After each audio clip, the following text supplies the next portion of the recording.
Alright, I hope you're ready to get started.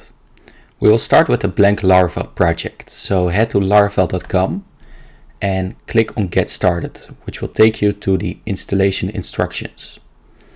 Now, how you have to set up Laravel can depend a bit on the operating system you're using, but I will use Composer, the PHP package manager, to install a new Laravel project. So I'll paste this command in my terminal. Now, during this course, we will create a simple task manager.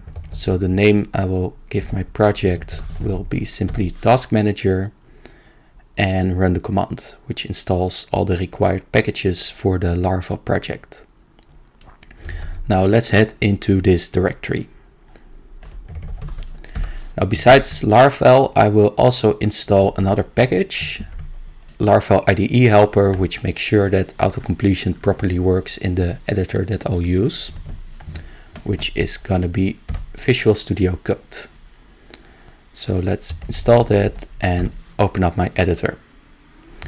Now in here, let's run the server command, which is php artisan serve, which will run a development server on port 8000.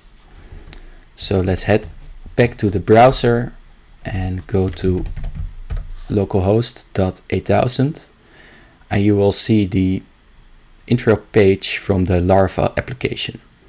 Now, if this runs correctly, you're all set up. And notice that I will be using Laravel 10 with PHP 8.1 during this course. Hope to see you in the next video.